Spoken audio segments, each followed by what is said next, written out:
Hello friends, this is Tanya. So welcome back to my channel Tanya talks and reaction. तो फिर मैं हाजिर हूँ एक नए वीडियो के साथ और आज के वीडियो का टाइटल है India's big mistake at UN. India refuses to vote against China at UN human rights council. World affairs की वीडियो है। वीडियो का जो ओरिजिनल लिंक मैं डिस्क्रिप्शन बॉक्स में डाल दूंगी, आप वहाँ जाकर ओरिजिनल चैनल को भी विजिट करिए फ्रेंड्स। और हाँ फ्रेंड्स, अगर आपको मेरी वीडियोज़ भी अच्छी लगती है तो please like my video, subscribe my channel and share with your friends and family. So friends, देखिए ये जो न्यूज़ है, मतलब ये भी मैं जब पढ़ी तो मैं बहुत सरप्राइज थी। ये जो न्यूज़ है ये युगर मुस्लिम को लेके, जो चाइना, जिन पे चाइना बहुत ज़्यादा ऑपरेशन करता है, उनको कैंप्स में रखता है। तो इस चीज़ में लेके हो सकता है उसके खिलाफ कुछ वोटिंग या ऐसा कुछ सीन होगा। उसमें इंडिया ने चाइना के खिलाफ वोटिंग नहीं की है। तो इसको देखते कंप्लीट वीडियो को पता चलेगा क्यों नहीं की, क्या है, फिर पूरी डिटेल में देखेंगे। उसके बाद हम बात करें। So let's start watching the video.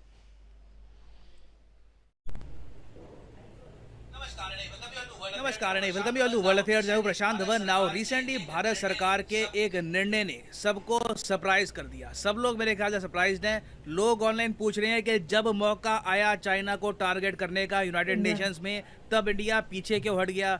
China मेरे ख्याल से खुद सरप्राइज होगा कि इतना इन लोगों ने कश्मीर का इशू रेस किया, यूएन सिक्योरिटी काउंसिल में कोशिश करी रेस करने की, तब भी इंडिया ने चाइना के अगेंस्ट वोट नहीं किया, जब चाइना बहुत बुरी तरीके से फंस सकता था। यहाँ पर आप देख पाओगे इंडिया एब्सटेन्स। इंडिया ने ना वोट यस किया ना वोट नो किया from voting debate on China's human right situation. हुआ यहाँ पर क्या कि फ्रांस, ऑस्ट्रेलिया समेत कुछ और कंट्रीज ने उइगुर मुसलमान इशू पर यूएन में चाइना के अगेंस्ट वोटिंग स्टार्ट करवा दी। यूएन ह्यूमन राइट्स काउंसिल में वोटिंग स्टार्ट करवा दी। वोटिंग इस बात को लेकर हो रही थी कि क्या यूनाइटेड नेशंस में उइगुर मुसलमानों का इशू डिबेट करना चाहिए या फिर नहीं डिबेट करना चाहिए। और चाइना ने ये वोटिंग जीत ली। जी हाँ, सरप्राइजिंगली चाइना के पक्ष में ज़्यादा वोट आ गए, बाकी कंट्रीज़ के पास कम वोट थे। और इंडिया का एब्सटेन करना यहाँ पर बहुत क्रिटिकल था, क्योंकि यहाँ पे आप देख पाओगे अभी यूएन के ह्यूमन राइट्स काउंसिल में ये सब कंट्रीज मेंबर है। यहाँ पे आपको दिख रहा होगा इंडिया भी आज के समय यहाँ पर मेंबर है, पाकिस्तान, नेपाल, चाइना यहाँ पर मेंबर है ही। रशिया एक टाइम पर मेंबर था, मगर बाद में रशिया को यहाँ से निकाल दिया गया। रशिया कहता है कि हम खुद ही इस काउंसिल से निकल गए। तो खैर मेन बात यह है कि रशिया की यहाँ पर वोटिंग हुई नहीं है। उसके अलावा मेंबर कंट्रीज में आप देखोगे यूएसए, फ्रांस, यूके, ये सब देश भी आपको मिलेंगे। तो जब वोटिंग करने की बारी आई कि क्या उइगुर मुसलमानों का issue UN human rights council में डिबेट करना चाहिए या नहीं करना चाहिए, यहाँ पर आप देखोगे यस वोट किया है यूएसए ने। उसके अलावा ये फ्रांस ने यहाँ पर यस वोट किया है। मेनली जो वेस्टर्न कंट्रीज हैं, जो यूएसए के अलाइड कंट्रीज हैं, सब ने यहाँ पर यस वोट किया, मगर इंडिया ने यहाँ पर एब्सटेन कर दिया। पाकिस्तान ऑफ कोर्स चाइना के पक्ष में वोट करेगा, तो पाकिस्तान ने यहाँ पर नो वोट किया है। उसके अलावा नेपाल ने भी, इंटरेस्टिंगली नेपाल भी आप अगर देखो तो चाइना के पक्ष में वोट कर रहा है। नेपाल ने भी यहाँ पर एब्सटेन नहीं किया, चाइना के पक्ष में नो वोट कर दिया। और टोटल आप अगर देखो तो 19 कंट्रीज ने वोट किया है नो। नो का मतलब कि चाइना के समर्थन में वोट किया है। 17 कंट्रीज ने यहाँ पर वोट किया यस। तो अगर भारत भी यहाँ पे एक बार को ना यस वोट कर देता और भारत कुछ और कंट्रीज को यहाँ पर मना लेता, फॉर एग्जांपल नेपाल यहाँ पर है और कुछ और देश है यहाँ पर, अगर वो सब कंट्रीज ही मान जाते तो चाइना ये रेजोल्यूशन हार सकता था और फिर उइगुर मुस्लिम्स का इशू ओपनली यूएन में डिस्कस होता। बट अपने आप में ये चाइना की बड़ी जीत है। यूएस काफ़ी शॉक्ड है। यूएस ने बोला है कि हम काफ़ी डिसअपॉइंटेड हैं कि ये रेजोल्यूशन चाइना के अगेंस्ट फेल कर गया। तो डिस्कस करते हैं यहाँ पर कि जब टाइम आया तब भारत ने चाइना के अगेंस्ट वोट क्यों नहीं किया यूएन ह्यूमन राइट्स काउंसिल में। बहुत कुछ आपको जानने को मिलेगा, मगर आगे बढ़ने से पहले आपसे क्वेश्चन पूछूंगा। क्वेश्चन यहाँ पर यह है कि हाल ही में कितनी यूक्रेन की टेरिटरीज रशिया ने अनेक्स कर ली है। ये तो आपको पता है कि यूक्रेन का बहुत बड़ा हिस्सा रशिया ने कब्जा लिया है, मगर टोटल कितनी टेरिटरीज थी यूक्रेन की जो अब रशियन फेडरेशन का पार्ट बन चुकी है। ये है यहाँ पे आपकी ऑप्शन 5, 4, 7 या फिर 8। कमेंट सेक्शन में करिए उत्तर। सही आंसर मैं आपको दूंगा वीडियो के अंत में। नाउ जब से 2022 स्टार्ट हुआ है, हमने एक पैटर्न देखा है कि यूनाइटेड नेशंस काफी एक्टिवली चाइना को टारगेट कर रहा है उइगुर मुस्लिम्स के इशू को लेकर। यूएन ने इस पर एक रिपोर्ट भी पब्लिश करी जहां पर लिखा हुआ है कि बड़े स्केल पर ह्यूमन राइट्स का वायलेशन किया जा रहा है। उइगुर मुस्लिम्स अपना रिलीजन प्रैक्टिस नहीं कर पा रहे। कॉन्सेंट्रेशन कैंप्स की भी यहाँ पर बात करी गई। और इसी वोट के आधार पर जो पश्चिमी कंट्रीज हैं उन्होंने डिसाइड किया कि अब चाइना को कॉर्नर करने का टाइम आ गया है। चाइना इतना बड़े स्केल पर ह्यूमन राइट्स वायलेशन करके बच नहीं सकता। बट शॉकिंग बात यहाँ पर यह थी कि इंडिया लास्ट मोमेंट पर बिल्कुल पीछे हट गया। हमने चाइना के अगेंस्ट वोट किया नहीं। और उससे भी अजीब बात यह है कि इंडिया ने एब्सटेन करके चाइना के खिलाफ वोट ना करने के बाद ना हमने कुछ एक्सप्लेनेशन प्रोवाइड नहीं करी भारत सरकार की। आप अगर देखो तो कुछ खास एक्सप्लेनेशन आई नहीं है कि हमने बेसिकली ये किया क्यों है, what is the reason behind this, हमने क्या सोचकर फाइनली चाइना को टारगेट नहीं किया ना। वैसे आप अगर मुझसे पूछें कि रीजंस क्या हो सकते हैं, तो रीजन यहाँ पे प्राइमरली 2-3 है। पहला रीजन तो यहाँ पर यह है कि इंडिया ने ट्रेडिशनली कभी भी किसी एक कंट्री स्पेसिफिक रेजोल्यूशन पर वोट किया नहीं है यूएन ह्यूमन राइट्स काउंसिल में। दूसरी बात यहाँ पर यह है, आप नोटिस करिए कि यूएन ह्यूमन राइट्स काउंसिल में इस टाइप की जो वोटिंग है ना, कि मान लो जी कश्मीर के इशू को लेकर ऐसे डिबेट होगा, ऐसी वोटिंग कभी हुई नहीं है, क्योंकि ना पश्चिमी कंट्रीज ने ना कभी चाइना ने ऐसा प्रपोजल सामने रखा है। तो यूएन ह्यूमन राइट्स काउंसिल के इशू को लेकर आप अगर देखो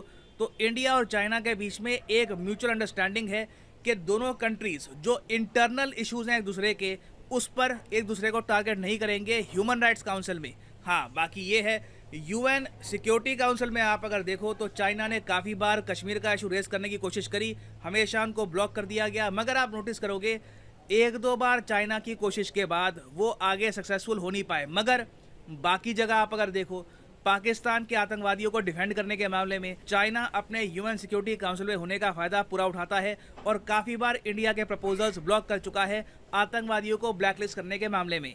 तो क्लियरली इंडिया और चाइना की जो अंडरस्टैंडिंग है वो ये है कि जो कंट्री के अंदर हो रहा है वो इंटरनल इश्यूज हो गए, वहाँ पर इंडिया चाइना एक दूसरे को टारगेट नहीं करेंगे। मगर पाकिस्तान की जहाँ पे बात आती है वहाँ पर ऑफकोर्स चाइना अपनी जो दोस्ती है पाकिस्तान की तरफ वो दिखाएगा, पाकिस्तान के आतंकवादियों को डिफेंड करेगा और इंडिया ऑफकोर्स कोशिश करेगा कि आतंकवादियों के जो एसेट्स हैं, जो भी फाइनेंस उनका जहाँ से उनको मिल रहा है, ये फ्रीज कर दिया जाए। और एक इंटरेस्टिंग बात वैसे मैं आपको ये बताऊँ, चाइना ने एक इंडिकेशन ये भी दे रही थी कि जिस तरीके से चाइना को टारगेट किया जा रहा है उइगुर मुसलमानों के इशू को लेकर, ऐसे कल को किसी भी डेवलपिंग कंट्रीज को ये टारगेट कर लेंगे। तो चाइना ने एक बार को ना यूएन ह्यूमन राइट्स काउंसिल में developed countries versus developing countries का एक सिनेरियो क्रिएट कर दिया था कि अंत में जो ये यहाँ पर वोटिंग हो रही है ना, ये जो विकसित देश है ये एक डेवलपिंग कंट्री, चाइना आज भी अपने आप को डेवलपिंग कहता है, कंट्री को टारगेट कर रहे हैं। तो सारे डेवलपिंग कंट्रीज को इकट्ठा आ जाना चाहिए, क्योंकि कल को वो भी हो सकते हैं टारगेट। और इसलिए आपने देखा होगा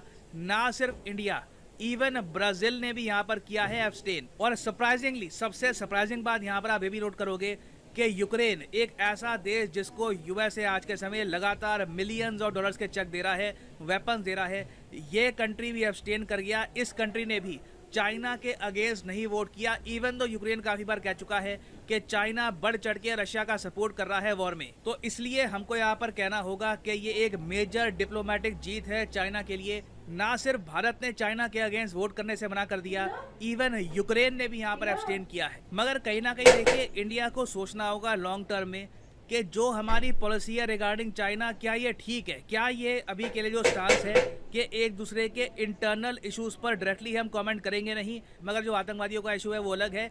यहाँ पे इंडिया को सोचना होगा कि क्या हम जेन्युइनली चाइना के साथ प्रॉपर तरीके से डील कर रहे हैं या नहीं। क्योंकि मैं आपको ये बता दूं कि जब भी क्वाड कंट्रीज इकट्ठा होती है तब चारों क्वाड कंट्रीज खुल के चाइना की आलोचना भी नहीं करती इंडिया की वजह से। जी हाँ, अभी रिसेंटली देखा गया कि एक मीटिंग हुई यूएस, जापान और ऑस्ट्रेलिया के रक्षा मंत्रियों की।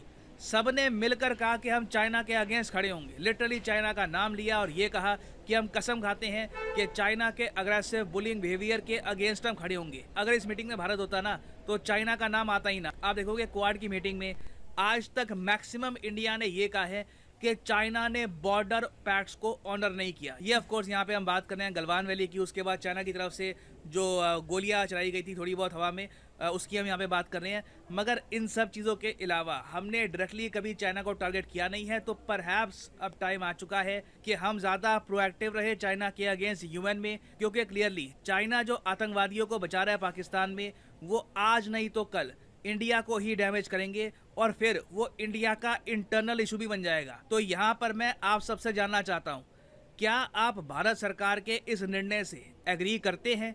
क्या आप मानते हैं कि चाइना के खिलाफ ना वोट करना सही निर्णय था, या फिर आप मानते हैं कि नहीं, यही सही टाइम था, एक बार को चाइना को मैसेज सेंड करते, बाकी जो क्वाड कंट्रीज उनके साथ खड़े होते और इंडिया ने एक अपॉर्चुनिटी यहाँ पर मिस कर दी? लिखिएगा इसके बारे में कमेंट सेक्शन में, मैं जेन्युइनली जानना चाहूंगा आप सबका ओपिनियन। और हाँ, फाइनली वापस आते हैं क्वेश्चन की तरफ कि रिसेंटली कितनी यूक्रेन की टेरिटरीज रशिया ने कब्जा ली थी, तो सही उत्तर यहाँ पे है ऑप्शन बी, 4 टेरिटरीज थी। यहाँ पे आप देख पाओगे Russian Federation Council ratifies annexation of 4 Ukrainian regions. ये रीजन कौन कौन से हैं?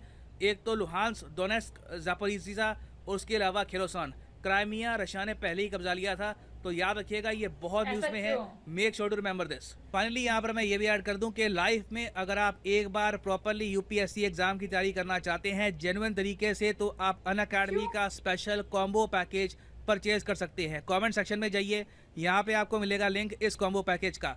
नाउ इस कॉम्बो पैकेज की खास बात यह है कि आपको यहाँ पर प्रीलिम्स, मेंस और ऑप्शनल तीनों की तैयारी करने का मौका मिलता है इन अ सिंगल परचेज। ये सारे जो आप कोर्सेज हैं अलग अलग परचेज करोगे तो 10 to 15,000 रुपीज आपको एक्स्ट्रा पे करने होंगे, तो कॉम्बो में वैसे ही आपकी सेविंग होती है। तो अगर मान लीजिए अभी आपका प्लान है कि आप 2-3 साल में आराम से यूपीएससी के एग्जाम का एक प्रॉपर अटेम्प्ट देंगे, तो जो 36 महीने का कोर्स है ये आप कर सकते हैं परचेज। मगर जो प्राइसेस यहाँ पर लिखे हैं कभी भी पे मत कर देना, सिंपली यहाँ पर कोड यूज करो PD10 और प्राइसेस गिरना स्टार्ट हो जाएंगे। The prices will start falling. सिर्फ 3,000 रुपये में यूपीएससी ऑप्शनल, प्रीलिम्स, मेंस तीनों की तैयारी आप कर सकते हैं विद अनअकैडमी।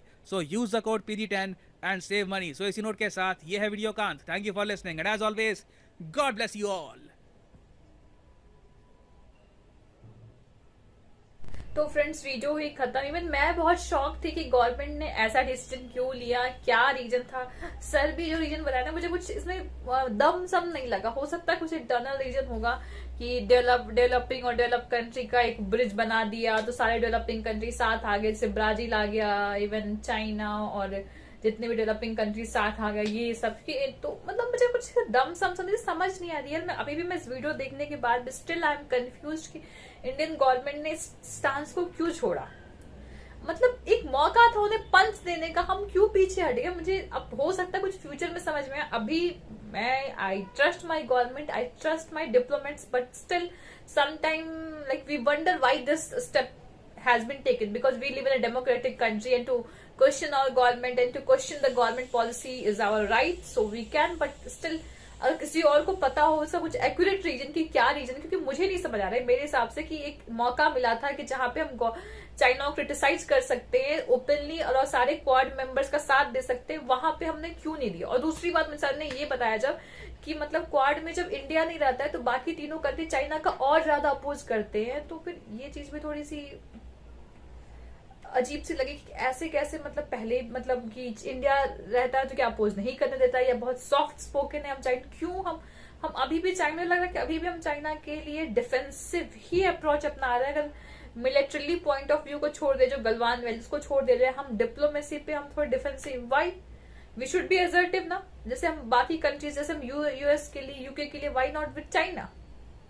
तो पता नहीं इसमें क्या रीजन है। मुझे I am not quite satisfied with this government decision, but any how I trust my government. May be कुछ लॉन्ग टर्म इंटरेस्ट होगा of which I am not aware. If you are aware, please write down in comment box below. And if you want me to recommend to react on some other videos of your choice, you can put the link in the comment box. So this is all for today, and see you in the next video. Till then, bye, take care.